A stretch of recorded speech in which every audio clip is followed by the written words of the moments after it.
A gente fala de economia agora. Depois do tombo recorde da segunda-feira, as ações da Petrobras começam a se recuperar no exterior. A gente recebe agora para o nosso bate-papo a Denise Campos de Toledo.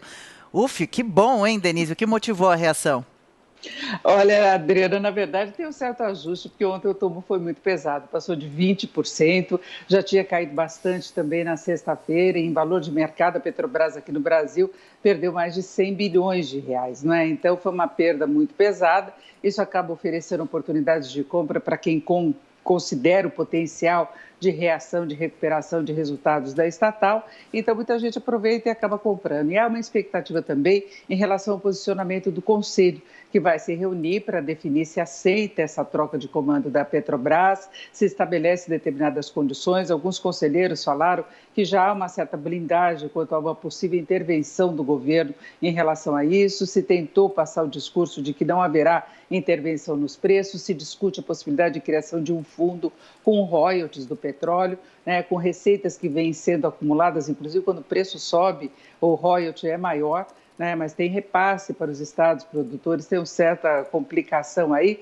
mas essas ideias acabam amenizando um pouco o impacto efetivo que se possa ter dessa decisão do governo. Agora, acabou queimando um pouco o filme, né? Ficou toda uma desconfiança em relação à política liberal que vinha sendo prometida pelo governo.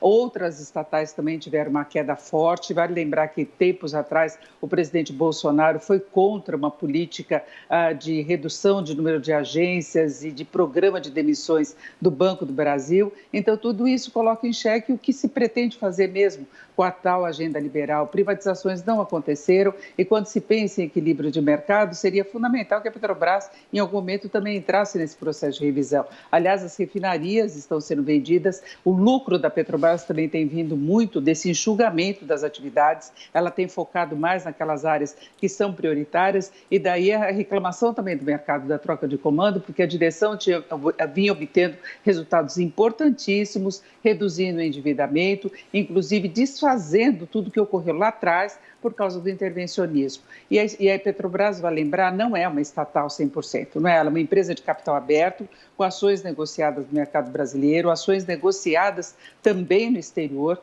né? Nós tivemos quedas mais acentuadas lá no exterior, antes de acontecer ontem aquele tombo mesmo aqui no Brasil. Então, agora está todo mundo aguardando para ver qual vai ser a definição. Se pretende dar maior transparência no que é cobrado nos postos de gasolina, isso pode até valer a pena, porque a gente vê diferenças absurdas numa mesma cidade, né? Resta ver se os postos vão limitar aumentos por causa disso. Mas é uma trégua mais técnica, né? Mas o conceito geral ficou abalado. Vamos seguir acompanhando o assunto. Agora, em Brasília também hoje tem discussões sobre PEC e auxílio emergencial. Como fica a expectativa do setor econômico com relação a essas discussões?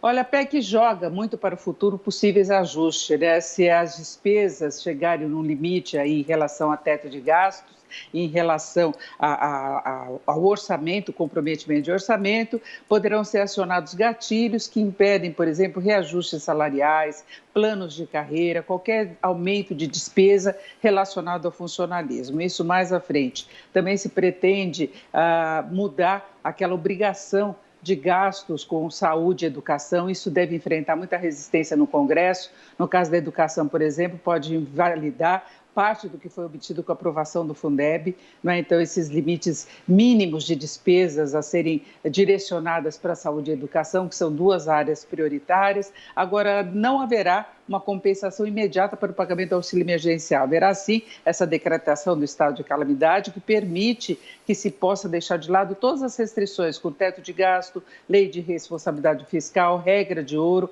Aliás, despesas de um ano serão consideradas no outro, né, no que se refere à regra de ouro, que determina que não pode haver endividamento para o pagamento de despesas correntes. Então, viabiliza a liberação do auxílio emergencial, vai gerar muita discussão, mas não haverá essa compensação que se imaginava de imediato. Você tira dinheiro de um lado e coloca do outro. Inclusive, o corte de PIS/COFINS sobre combustíveis também não deve ter compensação, porque como o valor, por enquanto, é pequeno, dá para compensar, dar uma ajeitada no orçamento. Enfim, não é aquela reestruturação que se imaginava em termos de despesas, mas é visto como uma grande vitória para Paulo Guedes.